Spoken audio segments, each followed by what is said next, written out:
श्री कुंज बिहारी श्री हरिदास। राधे राधे दोस्तों, कैसे हैं आप सब लोग। आई होप सब अच्छे होंगे। देखिए, अभी तक आपने कृषु के चैनल को सब्सक्राइब नहीं किया है तो प्लीज़ लाला के चैनल को सब्सक्राइब कर लीजिए, बेल आइकन भी प्रेस कर लीजिए, जिससे लाला के जो भी न्यू वीडियोस होंगी उसकी नोटिफिकेशन आपको इजीली मिल सके। तो आज का हमारा जो वीडियो है वो बहुत ही इम्पोर्टेंट होने वाला है उन सभी भक्तों के लिए जिन्होंने गुरु दीक्षा ले रखी है और उन सभी भक्तों के लिए जिन्होंने अभी तक गुरु दीक्षा नहीं ली।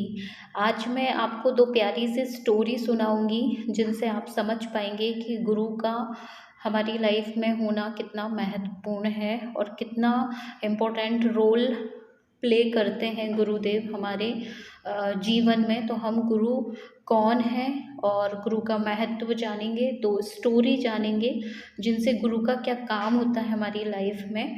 वो सब चीज़ें आज के वीडियो देख के आप समझ जाओगे और मैं इतनी गारंटी ले रही हूँ कि ये पूरा वीडियो सुनने के बाद अगर आपकी लाइफ में गुरु नहीं है तो डेफिनेटली आप थोड़ा तो सोचेंगे ज़रूर कि हमें गुरु बना लेना चाहिए। तो चलिए, बिना देर करे हम अपना वीडियो स्टार्ट कर लेते हैं। चलिए, तो सबसे पहले हम जानते हैं कि गुरु का मतलब क्या है। तो आप लोग को मैं बहुत इजी तरीके से समझाती हूँ कि देखिए, जब हम जन्म लेते हैं तो हमारी पहली गुरु हमारी माँ होती है, जो हमें परिचय करवाती है। क्या परिचय करवाती है कि बेटा ये तुम्हारे पापा हैं, ये तुम्हारे चाचा हैं, ये तुम्हारे दादा हैं, ये तुम्हारे नाना हैं और फलाने फलाने लोग तुम्हारे हैं। पहली गुरु हमारी माँ होती है, दूसरे गुरु हमारे पिताजी होते हैं। वो भी हमको दुनिया की ढेर सारी चीज़ों से अवगत कराते हैं। तीसरे गुरुजी जो होते हैं हमारे टीचर होते हैं। आपको पता है कि जब हम बच्चे होते हैं फिर थोड़े बड़े होते हैं तो हमारा एडमिशन्स हो जाता है, फिर हमारे गुरु हमारे टीचर होते हैं। वही हमें जो किताबी ज्ञान होता है या फिर बहुत सारा डिसिप्लिन देखा जाए तो हम अपनी स्कूल से ही डिसिप्लिन होना सीखते हैं।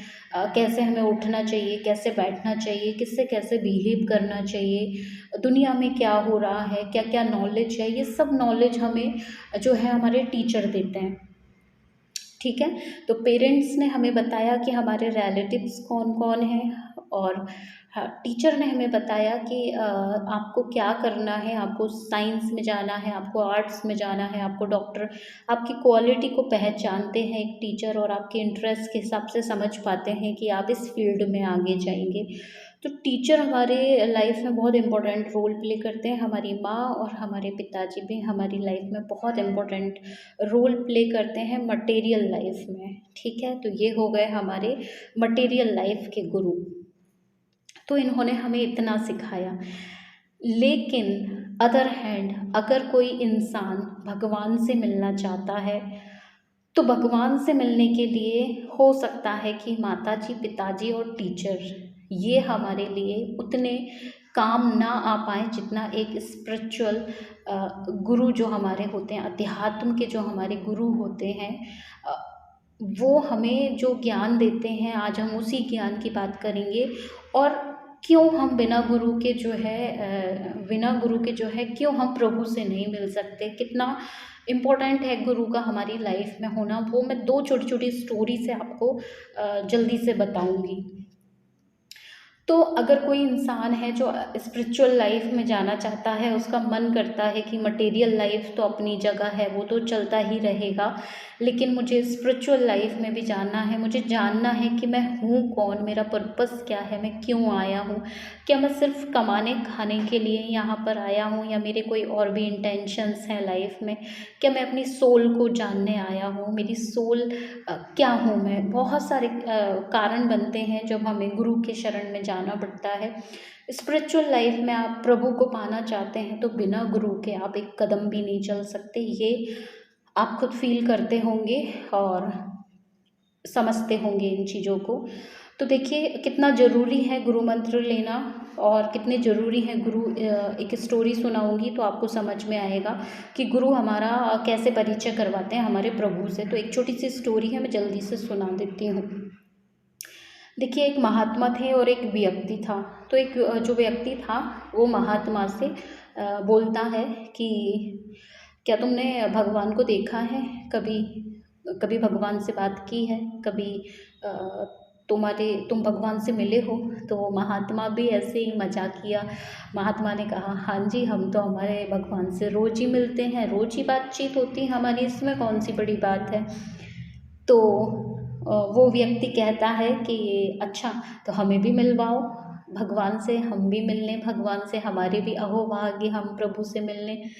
तो महात्मा भी ठिठोली करने वाले महात्मा ने कहा, देखो भाई, जब हम किसी बड़े दफ्तर में जाते हैं या बड़ी किसी से अपॉइंटमेंट लेके ही मिलते हैं, और बीच में एक कोई होना चाहिए, जैसे हम डॉक्टर से मिलने जाते हैं तो पहले ही हमको इतनी सारी फॉर्मेलिटीज़ करनी पड़ती हैं, तब जाके हम डॉक्टर से मिल पाते हैं। किसी बड़े ऑफिस में मिलना हो, किसी नेता से मिलना हो, बहुत सारे, तो हमें बहुत सारी फॉर्मेलिटीज़ होती हैं जो पूरी करनी पड़ती हैं। तो उसके लिए तो महात्मा ने कहा, देखो, प्रभु तो मिल जाएंगे, लेकिन उसके लिए तुम्हें कोई जैसे हम दफ्तर में जाते हैं तो हमें किसी से पूछ के ही जाना पड़ता है, भाई साहब कहाँ मिलेंगे, ये वो, तो वैसे ही तुम्हें जो है प्रभु तक आने के लिए जो है एक माध्यम चाहिए रहेगा।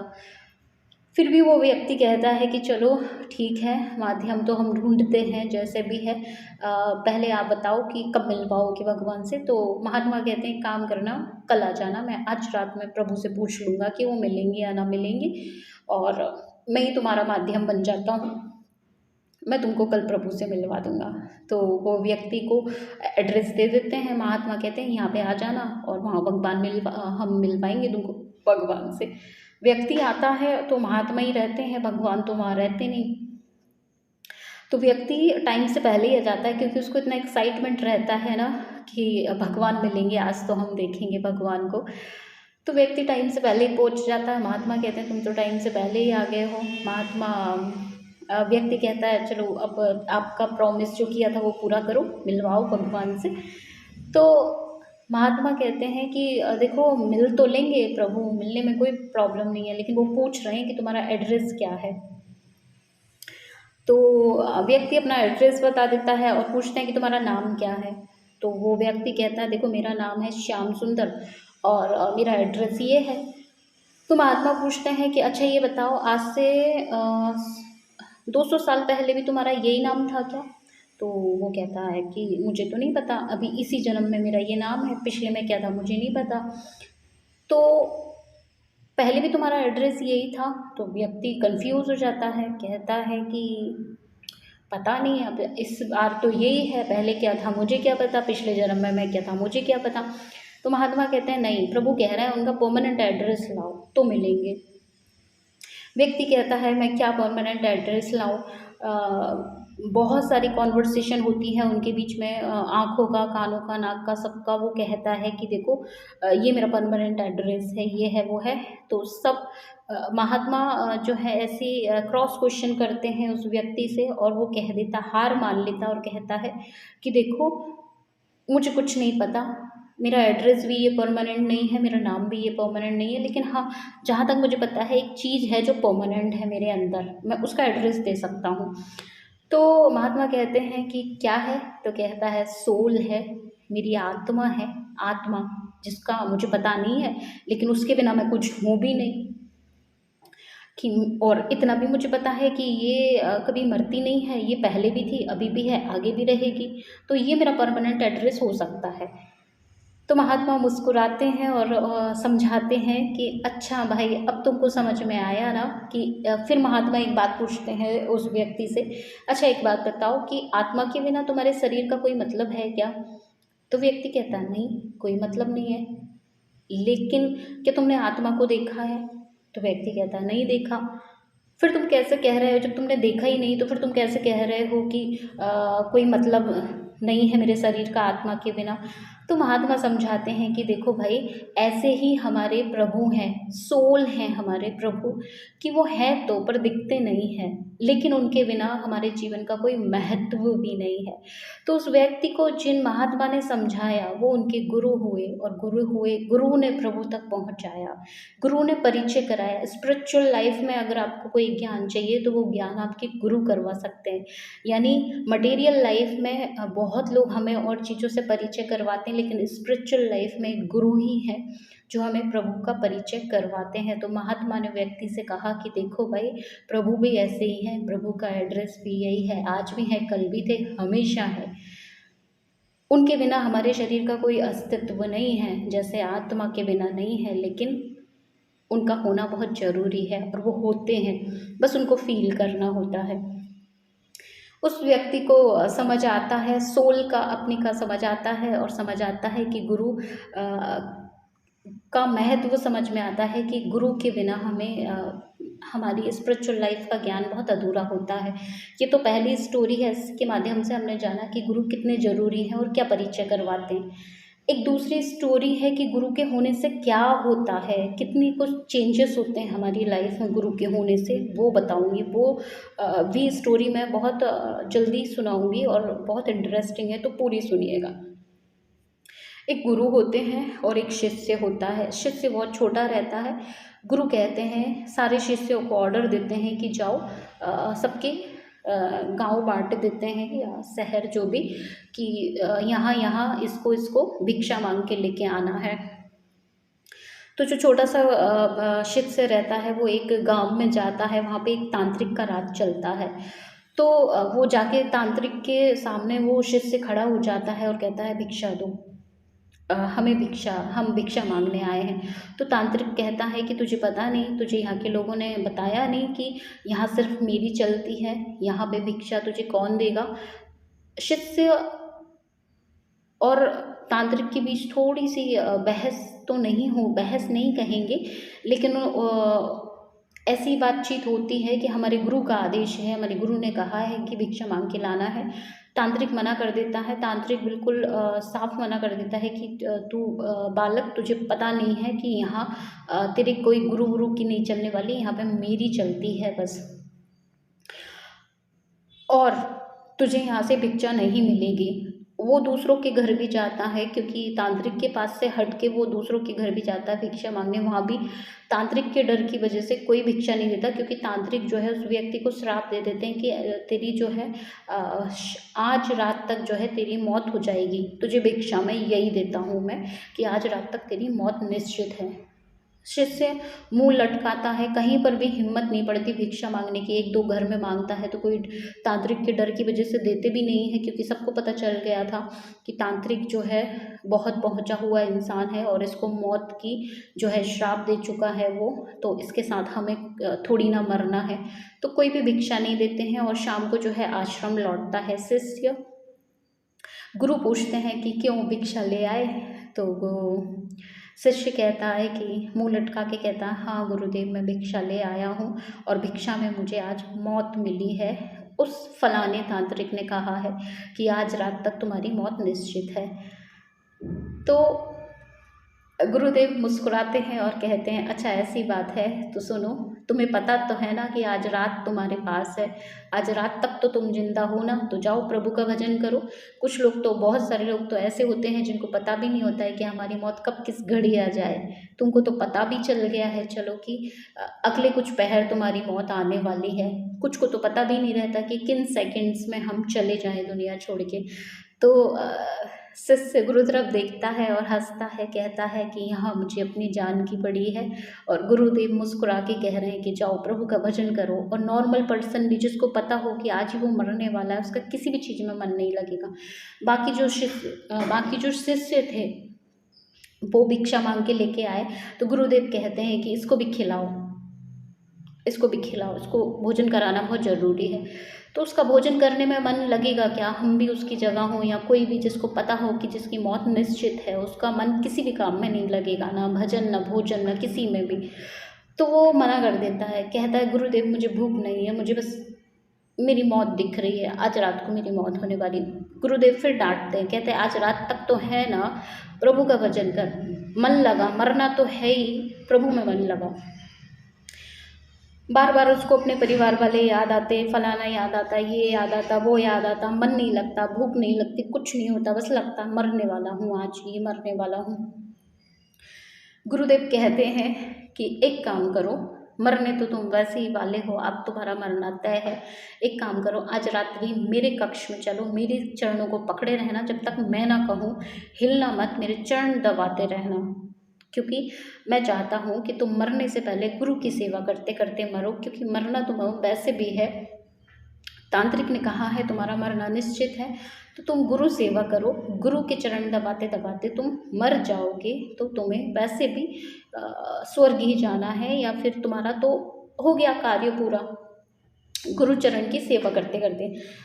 फिर भी उसका मन नहीं लगता, लेकिन गुरु आज्ञा है और गुरु में दृढ़ निश्चय भी है। शिष्य जो है गुरु का सच्चा शिष्य था। बहुत तरह के शिष्य होते हैं, कुछ शिष्य ऐसे ही होते हैं जो गुरु की पर्सनल लाइफ में घुसते हैं और देखते हैं क्या बुराई मिल जाए गुरु की तो हम उनको छोड़ दें, दूसरे गुरु बना लें। ऐसा नहीं करना है, गुरु के सच्चे शिष्य बनना है। गुरु की दुनिया में क्या चल रहा है उससे मतलब नहीं होना चाहिए, हमें मतलब होना चाहिए गुरु हमारे क्या कह रहे हैं, हमें क्या मार्ग दिखा रहे हैं।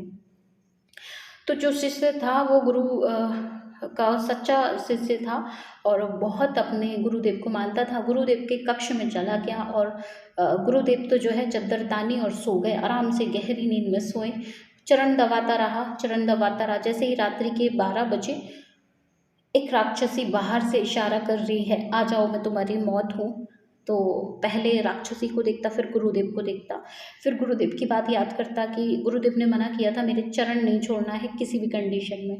राक्षसी बहुत परेशान हो के चली जाती। एक पहर बीत जाता है, 3 बज जाते हैं। 3 बजे फिर से कुछ आत्माएं, प्रेत आत्माएं आती हैं उनको, उस शिष्य को लेने जो तांत्रिक के द्वारा भेजी गई थी।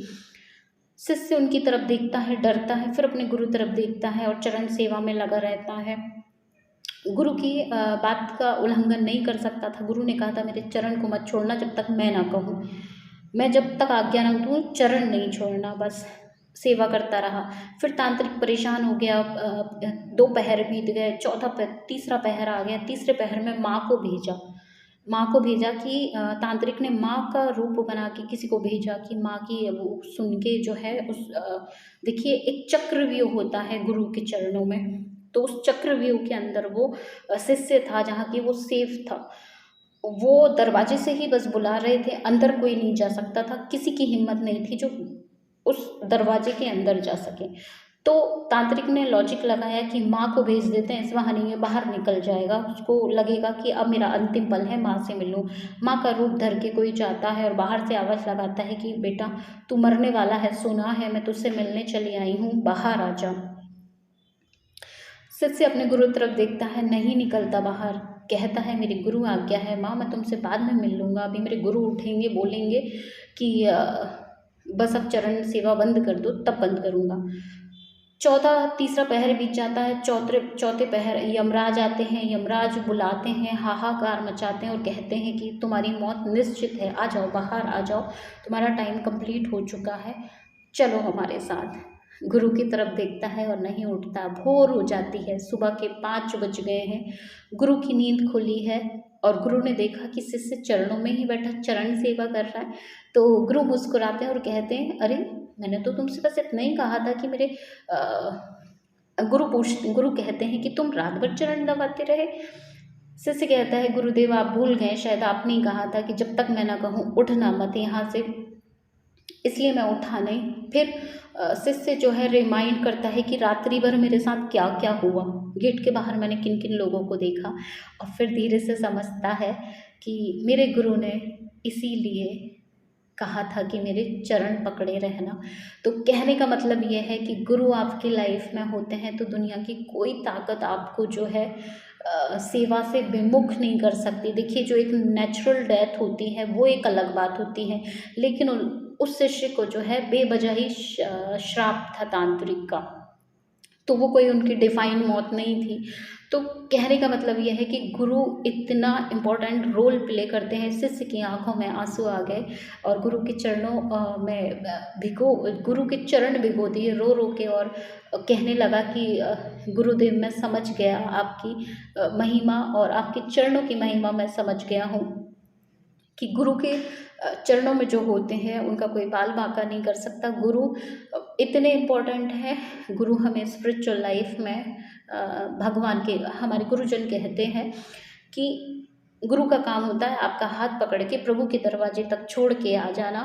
बस इतना काम गुरु का होता है, परिचय कराना और आपकी सोल को जो है प्रभु तक पहुंचाना। तो हमारे इस गुरु पूर्णिमा पर ये 2 स्टोरियां मैंने सुनाई हैं। आई होप आप लोग बोर नहीं हुए होंगे। और देखिए एक छोटी सी और बात है जो मैं बता दे रही हूँ आपको, कि अगर आप 25 साल के हैं और आपने 6 साल पहले गुरु दीक्षा ली है तो समझिए आप 6 साल के हैं, क्योंकि बाकी जो साल हैं आपने गंवा दिए, वेस्ट कर दिए। तो ऐसा होता है और ये रियलिटी है कि जिस दिन से आपने गुरु दीक्षा ली है उसी दिन से आपका नामकरण होता है, उसी दिन से आपकी लाइफ चलती है। जैसे मैं अपना पर्सनल बताऊं, मुझे 6 साल हो गए हैं गुरु दीक्षा लिए, 7 साल हो गए हैं। तो मैं कह सकती हूँ आप लोगों से कि मैंने अपनी लाइफ के बस 7 साल जिए हैं। इससे पहले जो लाइफ जी है वो वेस्ट थी, क्योंकि गुरु के बिना ज़िंदगी का कोई महत्व नहीं है। और गुरु के होने के बाद आप जो भी अच्छा काम करते हैं वो सब प्रभु के चरणों में जाता है। तो बिना 1 सेकंड भी गवाए अगर आपने गुरु दीक्षा नहीं ली है तो प्लीज़ इस गुरु पूर्णिमा पे अपना गुरु ढूंढिए और गुरु दीक्षा लीजिए। गुरु दीक्षा बिना जीवन का कोई मूल्य नहीं है। सेवा आपकी लगती ज़रूर है, लेकिन हमने भक्तमाल में देखा कि इतने बड़े बड़े भक्ता थे, लेकिन जब तक उनको गुरु नहीं मिले, सदगुरु नहीं मिले, तब तक वो सिर्फ नॉर्मल भक्त रहे। लेकिन जिस दिन गुरु मिल गए, जिस दिन सदगुरु मिल गए, उस दिन वो विश्व विख्यात हो गए। और उनको आज भी हम भक्तमाल में उनके भक्त चरित्र पढ़ रहे हैं। तो सोचिए गुरु कितने ज़रूरी हैं। तो देखिए मैंने तो गुरु दीक्षा ले ली है, इसलिए मैं टेंशन फ्री हूँ। आप लोगों ने नहीं ली है तो जाइए सबसे पहले गुरु दीक्षा लीजिए। अब आप कहेंगे कि दीदी हम गुरु कहाँ ढूंढें, तो देखिए गुरु को ढूंढा नहीं जाता है। जिस भी गुरु की तरफ आपका झुकाव है, जिसकी बातों का आप अनुसरण करते हैं, उन्हीं गुरु से जब भी आपकी भेंट हो उनसे गुरु दीक्षा लीजिए। आप पता करिए उनका आश्रम कहाँ है, वो कहाँ रुके हैं, कहाँ उनकी कथा चल रही है, और जाके जल्दी से जो है गुरु दीक्षा ले लीजिए। देखिए गुरु को हम नहीं ढूंढ पाते, गुरु हमें ढूंढ लेते हैं। तो आप टेंशन ना लें, जिस भी गुरुदेव से आपकी दीक्षा होगी आजीवन आप उनको ही अपना गुरुदेव माने। गुरु जन की पर्सनल लाइफ में बिल्कुल भी एंटर ना करें। वो क्या कर रहे हैं, क्यों कर रहे हैं, बिल्कुल ना देखें। उनके कहे अनुसार आप चलें। गुरु मंत्र पे आपकी निष्ठा इतनी होना चाहिए कि कोई आपके गुरु के बारे में एक लफ्ज़ भी बोले तो आप उसकी जान ले लें। इतनी निष्ठा आपके गुरु मंत्र में और गुरु के प्रति होना चाहिए। और अपने गुरु की बुराई कभी किसी से ना सुने, अपने गुरु की बुराई कभी किसी से ना करें। किसी के भी गुरु की बुराई किसी से भी ना करें। आप बहुत सारी चीज़ों का ध्यान रखें। किसी को हम अच्छा नहीं कह सकते तो किसी को हम बुरा भी ना कहें। और इस गुरु पूर्णिमा पे प्रभु करे आप सबके जीवन में गुरु की एंट्री हो और प्रभु तक जाने का आपका मार्ग जो है सुलभ हो। तो आप सभी को हैप्पी गुरु पूर्णिमा, और कृषु की तरफ से और मेरी तरफ से भी। और स्टोरीज़ अच्छी लगी हो तो मुझे कमेंट करके ज़रूर बताइएगा। और हम मिलते हैं लाला के नेक्स्ट वीडियो में। तब तक सबको श्री कुंज बिहारी श्री हरिदास, राधे राधे।